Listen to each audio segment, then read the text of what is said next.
Michella Cox has not only survived much tribulation, but thrived in spite of it.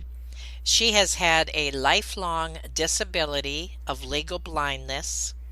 She was divorced by the age of 26, and then, after remarriage, widowed at age 38.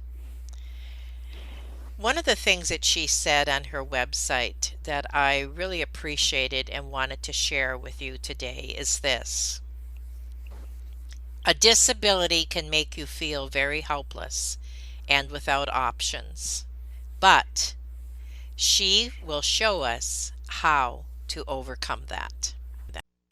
Have you ever felt like giving up, quitting, throwing in the towel?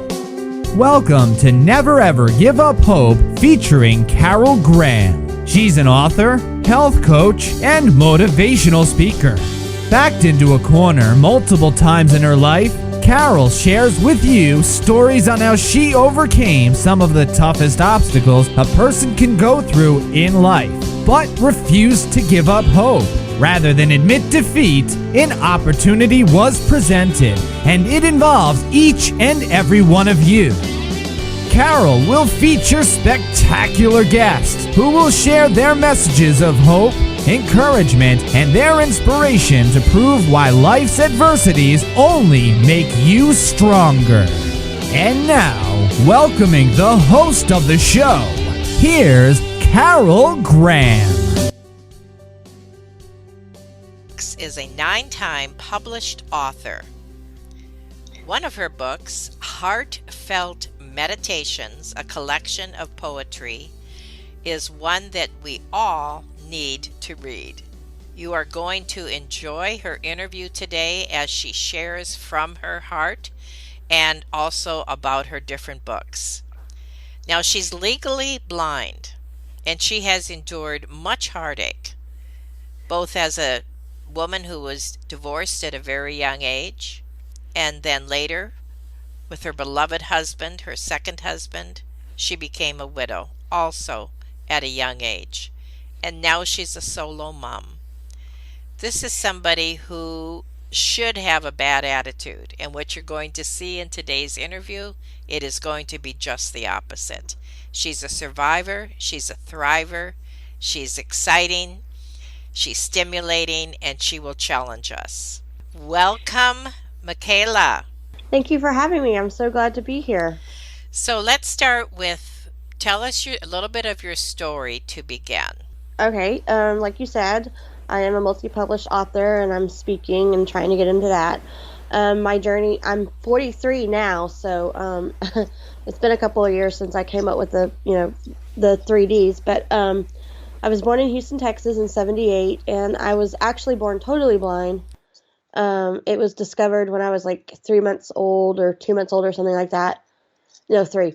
That I was totally blind. There was no reason, medically speaking, as to why that was, or there's no genetics. No one in my family has what I have, and my kids don't have it, God. So it was at the time in 78, because not that we know everything we know medically now, but we definitely know more than we did back then. That was almost 45 years ago. But there was no apparent rhyme or reason to any of it. So it was like a medical fluke, you know what I mean? And then for my background, because I'm a woman of faith, and, that's for some people and for not, and that's fine. But in our family, we believe that I gained my sight at 7 months old and there was a miracle done. Now, I do see. I do have my vision, but it is impaired. So I was blessed to be given my vision at 7 months old, despite the fact that it was and impaired. But yes, there's not been a day that I've taken or had a breath that I've taken or that I won't take or will have that it will not be viewed the world through impaired eyes. It's permanent. There's nothing they can do about it. So it's here to stay. It's not going nowhere.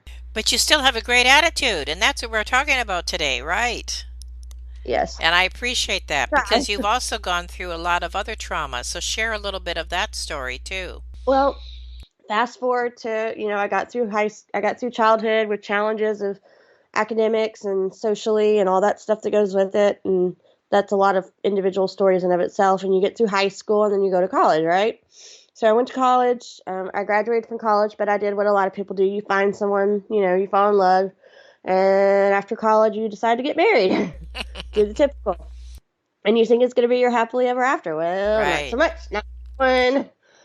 Surprise, surprise. You hear the music cueing, changing in the movie of the plot twists and turns. So, so I got a divorce. It just became an untenable situation, and there was a lot of things going on with that, and I decided it wasn't something I could be a part of anymore. So I got divorced at 26. It was very challenging, the marriage was, and the divorce process was, because I didn't grow up believing in divorce. My parents have been Mm. married into this month 47 years and been Hmm. together 50, including dating, so half a century. Wow. Wrap your head around that one, which I think is, amazing, and I thought that was going to be what was going to be a part of my life, but apparently not yet. So we'll see what happens later on down the road. But so I got divorced, and that was in '05.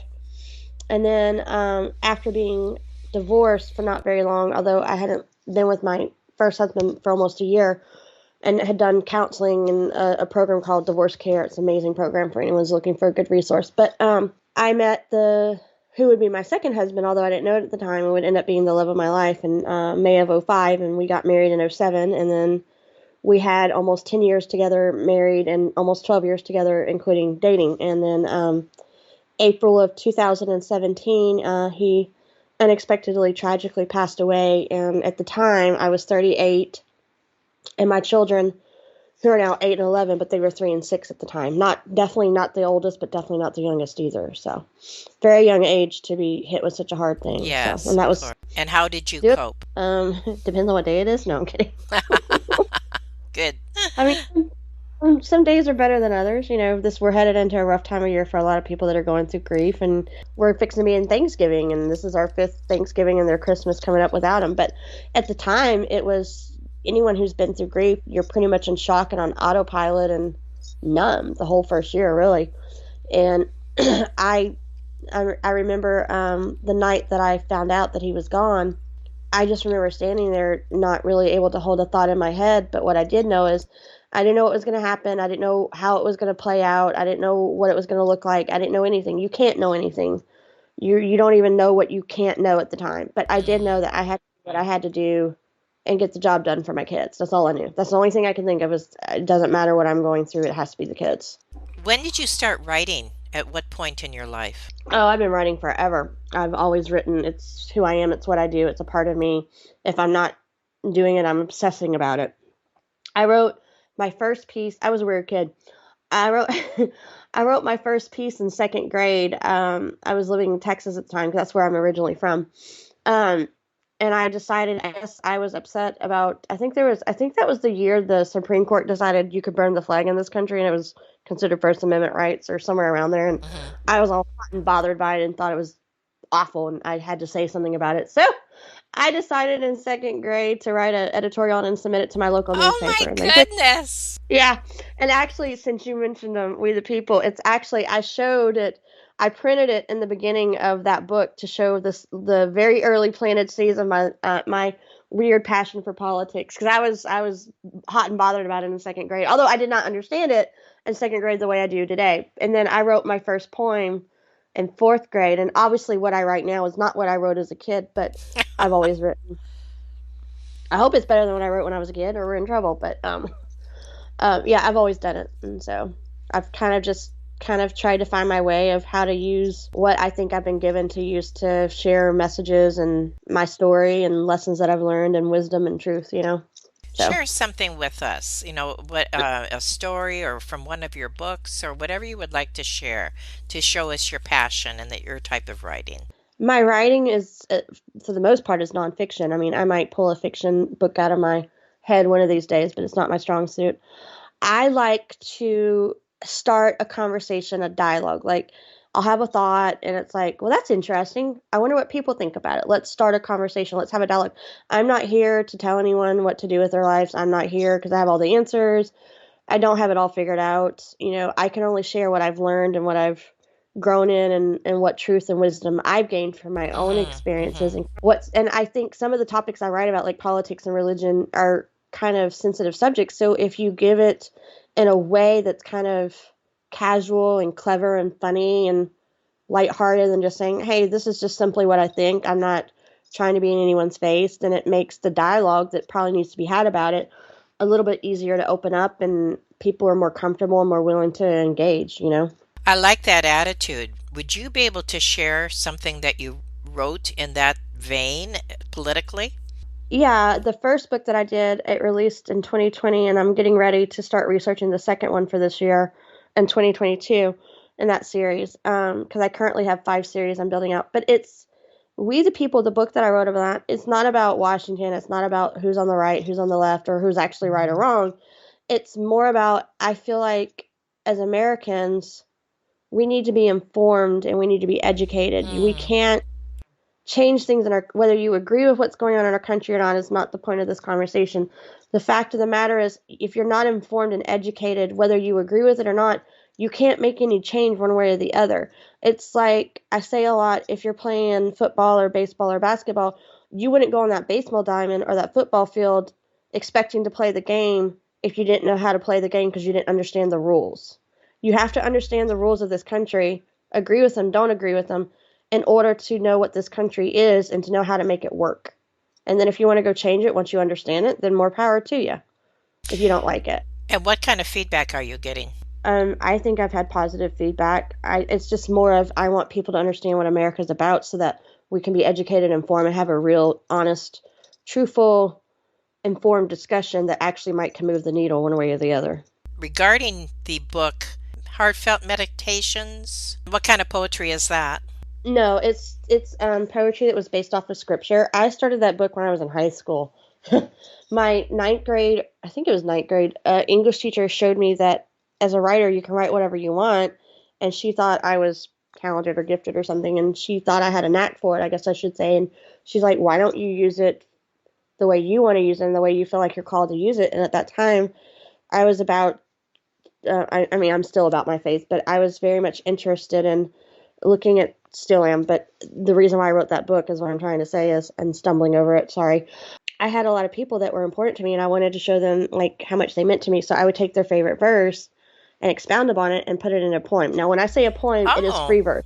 It's not like Shakespearean, I am at pentameter. I am not that talented when it comes to poetry. It is strictly free verse. I am lucky if I get it to rhyme. I'm like, wow, that was amazing.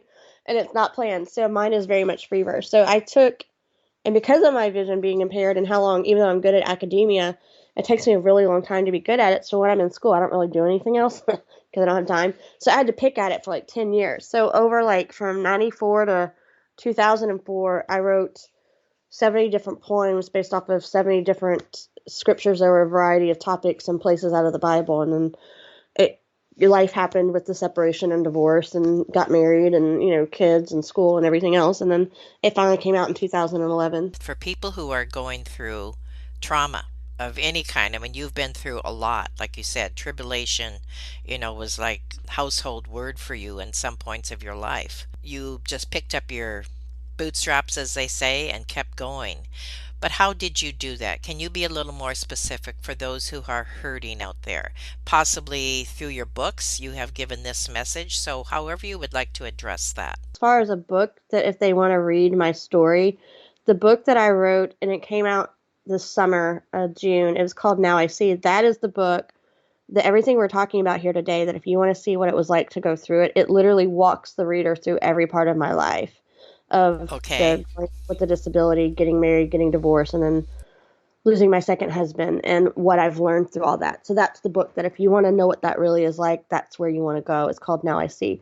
As far as my life goes and what I've done to actually have to live this and what it looks like in reality, I feel like the system that I'll talk to you about today, that is my approach and methodology to tackle all this, I feel like I learned at an early age because, like I said, I had my disability my whole entire life. So I came into this world already having a challenge ahead of me, even though I didn't Mm-hmm, know. mm-hmm. You know what I mean? It was like you're born, you're blind, and you don't even know it because, you know, when you're a baby, you're just trying to figure, you don't know anything. There's no way you can. And so a lot of these things that we'll talk about, I learned at an early age. So they were already in place as like tools in my toolbox to help me through the more challenging things as an adult, you know, later on. So they were always kind of like muscle memory. I was taught growing up in my family that we don't give up, we don't quit, we don't stop, and you do your best and you see what you can do. And so I know I'm not on camera so no one can see me, but I'm a redhead. I'm a Southern girl. I'm from Texas, so I have a lot of grit to me. You know what I'm saying? I'm kind of spicy and funky, and my personality lives up to its reputation of being a redhead and a Southern gal. I always wanted to do my best and see what I could do, and a lot of um, the the root cause of my vision is called optic nerve atrophy or atrophy. And I don't know if you have any medical professionals listening in your audience, and they probably explain it way better than me. But in layman's terms, it basically means your optic nerve is totally jacked. Like it's totally screwed up and doesn't work at all the way it's supposed to anyway.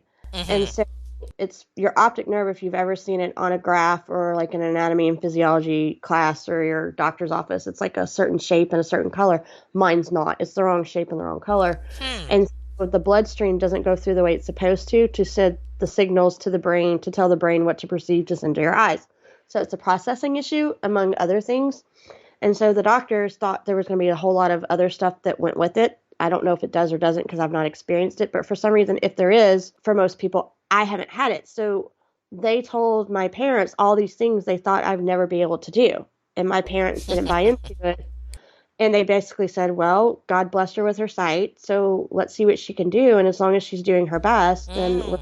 And so I was raised with the don't quit, don't stop, don't give up, and give it your best shot.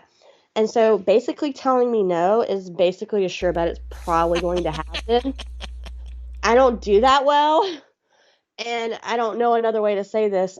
I basically have told the world, in a manner of speaking, you know what? You can hold my beer or whatever beverage you choose and sit back and watch. Now, that's not to say I that it has. love that. That's a perfect attitude. I'm not saying it hasn't been challenging and there haven't been No.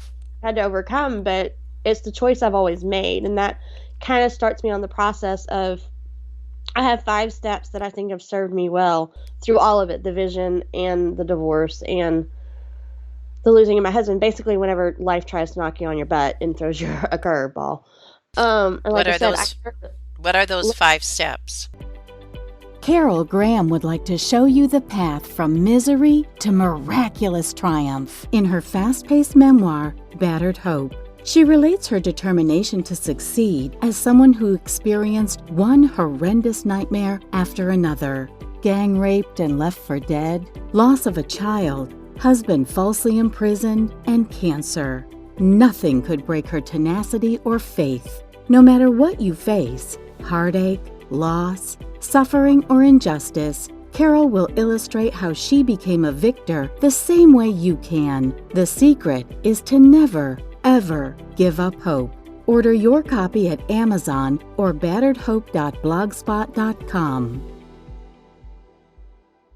learned them early in life, so they were already in place when I was an adult. First of all, life is a choice. That's not to say that it's not a hard choice, but it is a choice. Our life's journey is a string of our choices put together that helps determine where we end up. Where you end up has a lot to do with what choices you make. If you make one set of choices, you'll end up a different place. You choose the other side of it, you're going to end up on another side.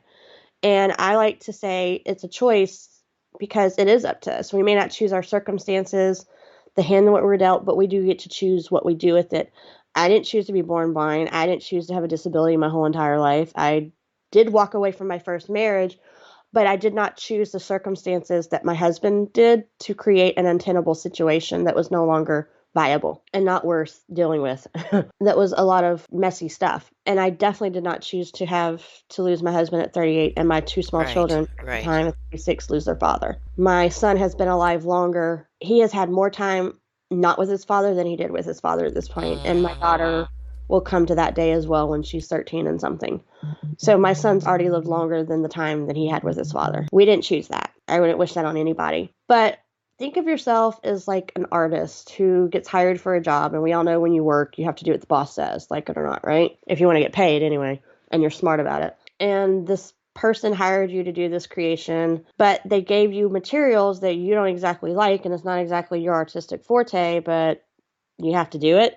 So you may not be happy about you having to work on a material or with materials you don't like, but it's still in your control to choose to make this beautiful creation for them and accomplish the goal. That's in your power. That's what you have control over. So I have control over, okay, I don't like these circumstances I've been given, but I can either not do anything about it or choose to let it stand in my way, or I can say, okay, this sucks, but what am I going to do about it? What am I going to do to figure it out? How am I going to still do what I want to do and make it be what I want it to choose to define my life for myself and not be defined by my circumstances. Very well said.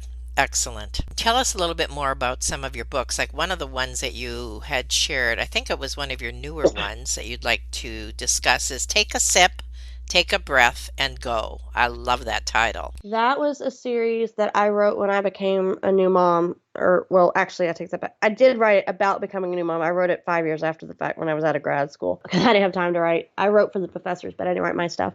I had to basically percolate and brainstorm ideas for 5 years and sit on it till I got out. It was basically, I realized, wait a minute, this is when we were living 26 hours away from most friends and family. I do have some friends on the East Coast, but at the time when I became a new mom, I was away from most of my girlfriends. I wasn't near my parents. My husband was with me, but he was in the military, so sometimes he was gone. And so I just had a lot of time to myself, as far as I wasn't with girlfriends like, oh my gosh, my kid did this today. What do you do? It was kind of just me and my daughter. And then eventually our son, while in grad school. That was fun. I'm not so sure it was a good idea to go to grad school when you have an 8-month-old and then a newborn and your daughter was 3, but I lived to tell. And so I started just thinking about all these things that I was learning, and I thought, well, wait a minute, if I'm going through it and half the world are women, That's give or right. take, That's right. and most of them are trying to become moms probably at some point in their lives, well, then I'm not the only one. So maybe I'm not the only one who's thinking this and going through this and feeling this. So maybe if I write it down and share it, it might help other moms on their own journey. And that's And then exactly what's happened, right? I hope so. And then book 2 just came out in October. So And what was that one again? take a double shot, take 2 breaths, ready, set, go, continuing the journey through motherhood. It was about becoming a mom of 2 kids instead of just 1. Don't you have a new release on the Book of Scripture as well? That came out 2020, June of 2020, excuse me. And then the second one that I'm trying to finish up 10 chapters right now will hopefully come out in February of that series. This is going to be 2022 is going to be very much, now that I've laid the foundations for the 5 series, is very much building them out and following up with sequels. So And you're loving every minute of it. Obviously, I can hear it in your voice. it's what I do. It's who I am, Yes. what I was called to do, and I love it. Do you children have any aspirations to that as well? I don't know. Like I said, they're 8 and 11, so they have a lot of time hmm just trying Yeah, to but figure look out at how old you were when you started. I was a weird person. I was a weird kid. I don't think I'm the norm in any respect, especially when it comes to that. And they may find a different gift and start doing it at an early age too. My ideal as a parent is as long as they're, because like I said, we are faith-based, as long as they are pursuing God and following God and doing what He wants for their life and are happy and fulfilling their purpose and grow up to be productive, contributing human beings, and it makes them happy and it's legal, then Godspeed. So is there anything else that you would like to share? I mean, you have given us many tidbits, and I'm jotting some notes down because I want to put this on your webpage as well, which is going to have, there'll be access to all your books, etc. Is there anything else that you want to leave the audience with today, whether it's in summary or encouragement or Other anything that's on your heart? The other parts of the process that we didn't really get to is other than life's a choice. I feel like another key part of it, and probably one of the harder parts of it, because we can't also control what necessarily falls into our brain all the time, but we can control what we do with it, is our mindset. I think mindset is key, and I think that's why in our society we hear all the time mind over matter, and if you put your mind to it, you can do anything you want. A lot of times our mindset has a lot to do with, and what mindset we choose to have has a lot to do with which way we go on our journey. Like, are we going to be positive and help it fuel our momentum and motivation to get to where we want to be? Or are we going to be negative? Are we going to be half empty, half full?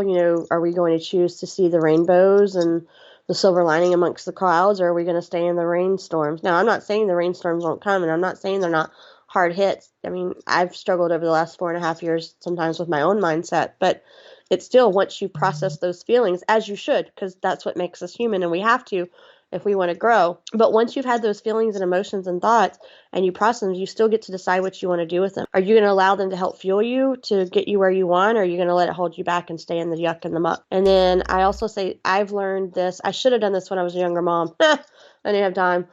And I'm too much of a perfectionist and type A personality and always worried about deadlines. But I have learned over the last 4.5 years the value of self-care. Self-care is not a selfish act. It's actually a selfless act. and it's a necessity for a lot of reasons. But I will say this, when you're going through grief, self-care can make the difference between drowning and surviving and keeping your head above water. Grief doesn't really if you want to survive grief doesn't really give you the choice. You have to do self-care in grief, period, end of story, or your journey will be a lot more rough. Trust me on that one. And those dishes and that laundry and that to-do list, I promise you, it'll be there in 30 minutes. It's not going anywhere. Unfortunately, there's no fairy godmother one that makes it vanish. I would love that. I would love if there was a fairy godmother one that would vanish my housework. That would be amazing, but there's not.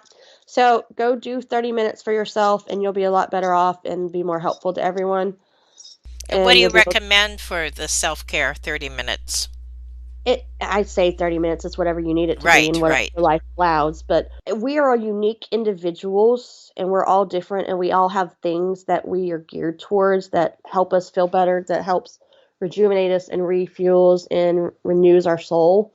For me, I have my own list, some guilty pleasures, but everyone's different. And so everyone's list is going to be different. But the point is, as long as you're doing something to care for yourself, Good. filling your well back up with the water that you probably been lovingly giving out, because we're all wells, okay? And we only have so much water. We're deep, deep, deep, deep wells with all this water that I don't know about guys, because I'm a woman and you're a woman, so you'll relate to this. I don't know how they do their stuff.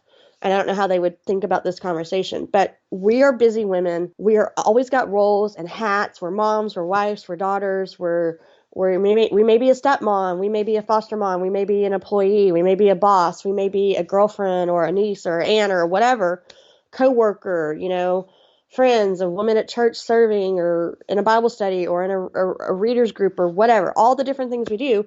And we're happy to do them and we most likely want to do them and love to do them. But at some point you're eventually giving all this water out. Unless you're putting something back in, you're going to dry up. You're going to run out. Right. And Absolutely. there's nothing left to give.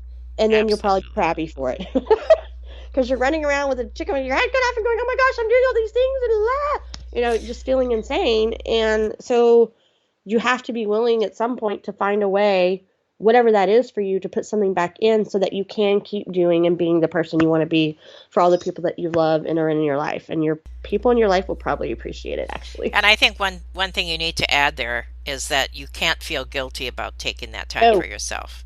Absolutely not. And women do that so bad. Yeah. We will guilt trip the crap out of ourselves. And it's wrong. It is absolutely wrong. And I don't know why we do it. But I've done it. I mean, I've been guilty when I was in grad school and I was married and I had at first an 8-month-old and then a 3-year-old and a newborn. And I was doing my thesis. I was all the time for 5.5 years stressing myself out. 5 years, excuse me. Oh my gosh, I'm not doing housework. Oh my gosh, I'm doing housework. I need to be working on a paper. Oh my gosh, I'm working on a paper. I'm doing housework. I need to be with the kids. I need to be with my husband. I'm doing the paper and the deadline. For 5 years, that's what I did. I mean, I honestly remember, I think, I hate to say it, but I think I went a couple days of actually getting to bathe. I did like the dry shampoo thing and like the maintenance, like just to wipe, feel human. I didn't have time. When I got out of grad school, I had 20 to 50 hours back in my week that was taken up by grad school work. Not household chores, not a job outside of the home, my actual grad school, because of my vision. That's how long it takes me to do things. Right. So I got like a life back, and I was like, oh my gosh, I don't know what to do with all this time. It's been sucked up by grad school work. Life is a choice. Be willing to define it for yourself.